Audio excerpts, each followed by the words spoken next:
I really dug into the research of it, and I learned instinctively how to break down the scenes and how to do the research. So it really it became a passion and a little bit of an obsession. Like I wanted to know more. Is that how you approach each role? Do you break it down? Yes. To this day, that's how you. So till this day, even if it's just a monologue from a monologue book, and I don't have a lot of details, maybe just a first name, I look up every word in the dictionary, always buy a fresh notebook and write side by side exactly what I think the words mean to me, and place each word in my body, so that I know every time I say the word what it feels like. I think research is really important, and if it's from a play, then I read other plays from that particular playwright, and I want to know why they wrote the plays they did and their language, because some playwrights will give you everything you need, and some you have to dig and dig and dig, and it's exciting to me because there's so much to it, even if it's a film, which I think is different. I mean, I prefer theater, but there's always so much. People just will read a monologue or a play. No, there's so many things in there. Look up each word. Look up the main meanings. What does house mean? What does people mean? There mentions names. What do the people's names mean? What are their connections to the other characters? You can go on and on. I could spend months on a play and weeks and weeks on a monologue. And I don't even care if it's a 1 minute. Mm-hmm. Every time I do it or research it, something new comes out of it. So at this point, you said you were taking classes? Were you taking classes with... No, I did not until after I did Anne Frank and Tilly and Gamma Rays. That's when I went, at least had the nerve to go into the city. And I didn't know what I was doing or where I was going. And I was just thinking about it before. I think I started at Weiss Barron and was going from teacher to teacher. I started in this one class, and I kind of have a vision of it. And I didn't know what they were saying. Nothing sounded right to me, not from at least the classes I took in college. It just didn't feel as comfortable. So I went from school to school, teacher to teacher, and I ended up landing in the acting studio and learning from James Price and Robert Newman, who I thought that was it, but it wasn't. And then I met a Meisner teacher, Ian McCrae, who also brought me down a different road. And that was almost 2.5 years of studying Meisner. And I was learning about technique and Stanislavski and all that good stuff, but at the same time feeling very confused. Mm. And I just kept going to teacher after teacher. I joke, but I think I studied with probably 45 different people. Wow. And by the way, the acting studio, it's not the actor's studio, which is the famous actor's studio. The acting studio was Meisner, not Method. And I don't remember when it was founded, but it was new when I started there. And listen, my first commercial came out of there as well. So I got discovered in the bathroom, which I think is kind of funny. Wow. Things happened. So it kind of gave me the confidence and courage to go on, but I still didn't feel at home, even though I was lucky enough to have worked with Ian McCrae from the Neighborhood Playhouse. He was one of our teachers, and he kept telling me, go forward, go forward. And after, like I said, probably studying with a total of 45 teachers, I could probably write a book on it. My journey led me to Jim Bonney, who gave me my foundation in emotional work, body work, and a lot of people would have disagreed with the way he taught because he did bring the emotional work in at the same time. Mm. But it worked for me. It really did. And I stayed there for a long time. I did cold read classes, and I did Meisner twice, which when I think about it now, why? Or a lot of people would say that to me. I just couldn't get enough of it. And it gave me, again, my foundation for everything else that I did, because I studied at so many other schools with tons of teachers and casting directors and workshop after workshop at the Actors Connection just to meet people. And I ended up on the soap opera One Life to Live, playing a newspaper reporter, and I learned from that as well. And then I took a class from a soap opera star, and then I was his assistant, and I learned from him. And really my beginnings were an entertainment publicist. And really, that's basically how all of this began, because after I graduated from college, kind of backtracking myself, don't even remember my own life, I got a job at a publicist's office after working for corporate PR.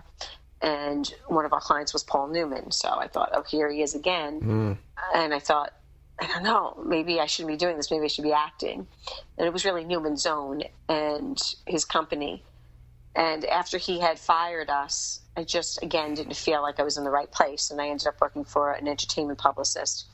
And we had a lot of famous people. And I was young. And it was kind of overwhelming to see all these people that I admired and looked up to. And now, you know, I was trying to get publicity for them. And one of the clients was Brian Dennehy. And I was young and inexperienced, and I had to call him on the phone for an interview. He was doing the film, oh my God, and now I can't even remember the name of it. Oh, wow. But Gary Oldman was in it, which was very interesting. Wow. It was one of his first films. Oh my goodness, New York's Finest, something I can't remember. Okay. And Bill Paxton was in it. And yeah, it was. I don't even know. Yeah, God rest, God rest his soul. But Brian they gave me Brian because my publicist had worked for him before, and I don't think they really got along. And when I spoke with Brian, he wanted to know about me. And he was in New Mexico at his house, and I was at home because it was the best day to call him. And I wanted to see if he would do this interview for this. I think it was like New York Life. It was this old magazine. I don't think it exists anymore. And they wanted him for the cover. So I kind of had to convince him. And he wanted to know more about me. And he asked me why I became a publicist. And I told him I always wanted to be an actor. I'm getting choked up thinking about it. He said, well, then why are you a publicist? I said, well, you know, I have to kind of stand on my own 2 feet. I'm a woman, and, you know, who's going to take care of me? And, you know, I have to make a living. And he said, you know what? I'm going to hang up on you right now. And I'm like, what? Oh, my God, I'm going to get fired. I'm thinking. And he said, you go take an acting class. And after you take an acting class, call me back and maybe I'll do this interview for you. Wow. And I did. And that's when I really took my first class before I headed into the city. And sorry to backtrack. And no, that's great. I called, and I loved it. And the most popular guy in the class asked if I would do a scene with him. I'm like, oh, I don't know what I'm doing. And he said, no, you're really good. You have a natural talent, and I'd love you to be in a showcase with me. And I went back and I told Brian that, and he said, now quit your job. I'm like, what? He's like, quit your job. You want to be an actor, be an actor. Don't be a publicist. And of course, I didn't do that. I stuck it out a little bit longer, and things did not go in my favor. And I quit and became an actor. Oh, my God. Yeah. When was this? About what year? Wow. This was, let's see, probably, I would say 1988 or 89, I think. Yeah. So I threw myself right into it. And while I was in acting class and taking all these classes, I guess in a way, even my voice teacher said it years later, that I was naturally a teacher, that I loved helping other people. When I learned, I wanted to pass it on. I learned and wanted to pass it on. And like I said, Jim Bonney had given me a very strong foundation. I have to credit him for that, and myself for sticking it out, because we started out with 30 people in our first year of Meisner, and we ended up with 6. Whoa. Yeah, people drop like flies. It's a really difficult thing. And then I met my voice teacher. I studied opera for a while, and then my voice teacher came into my life, who also pushed me to do things I never thought I would do. Because I'm not a singer and I'm not a dancer, but I did all of it. Danced very badly. But I also sang, and I sang a lot. Maybe it wasn't the right thing to do, but I did it. And I learned from so many people, and I also learned while I was doing what I didn't like. There was many people that took my money and I never saw them again. There was coaches, and the classes I've walked out on, but most of them I stuck out. And then after I was done with, not done, I'll never be done with Meisner, but then I studied method because I thought I had to see the other side of the fence. And especially since my hero was Paul Newman, and he was method. Oh, he was. And so I went and studied and felt really out of place there. I did not feel like I fit in.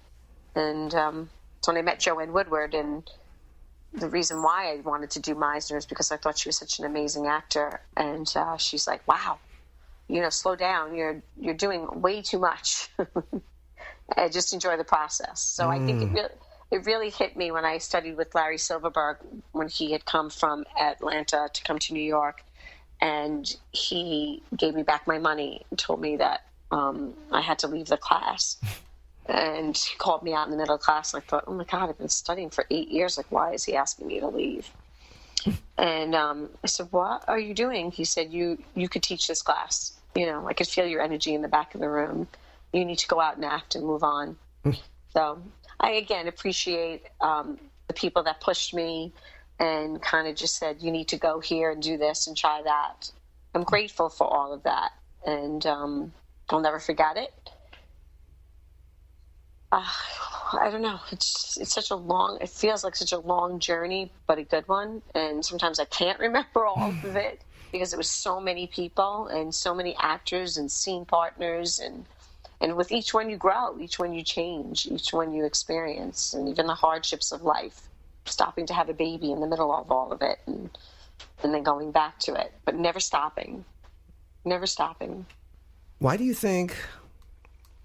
I mean, I'm speaking from an actor's point of view, too. I was trying to pursue it just like you. Why do we tend to doubt ourselves, do you think? What is it about that we just kind of don't think we have the talent to make a career and move forward? Well, I think it's a combination of, and I think about this all the time, not feeling good enough, not thinking you're enough, and fear. And the interesting thing is acting... that feeling is what you want to put into it, not being good enough. You just being you is enough. And I always say to my students when I first meet them, I tell them that they're special, and I say, how do I know that? They're like, yeah, how do you know that? I'm like, because there's only one you, and we want you. And acting is being human. Acting is being messy. It's not being tied up in this neat little box with a bow on it. So we go out and we try to. I'm even doing some of that right now. And I know you for the longest time, but we still think we have to present ourselves in a certain way. And that's not acting. Acting is messy. It's being human. It's the dark side of you, the concerned side of you, the happy side of you, the perverted side of you, the murderous side of you. It's exploring all of that. I remember being handed a Spoon River, and this woman murdered 8 people. And I'm saying to my acting teacher, I just played Anne Frank. I can't be a murderer. And then researching it, breaking it down, I thought, oh, yeah, I have that side of me, too. If somebody came in and tried to hurt somebody I loved or my family or my students, you'd bet you'd see a side of me you've never seen before. And that's exploring you. We all have, different sides, and we're all human. But I think we hold back on that because we want to impress people. And it's weird because we're impressing another person who's just as afraid as we are. Not everyone's going to like us. This is another hard thing to learn.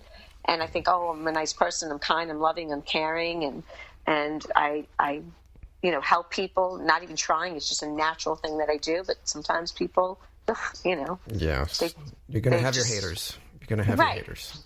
But going back to that, it's just, again, I think it's a low self-esteem. As creative people, we want to be loved, and we confuse it. We confuse it with hiding it or making it neat. No, just let it go. Be your crazy ass self and let it go. Just and the fear. I mean, sometimes we hold on to the fear. And it reeks off of us. Yes. And what are we afraid of? Afraid of being rejected? Yeah, being rejected stinks, but that's what acting is, the business side of it anyway. Yes. And who cares? So they didn't like us. Move on. Not easier said than done, of course. Because it's a lifelong process. But I think for me, acting gives me the freedom to just release my emotions and just be all that stuff that's like kind of sitting in there that I can't bring out every day, even though I tend to.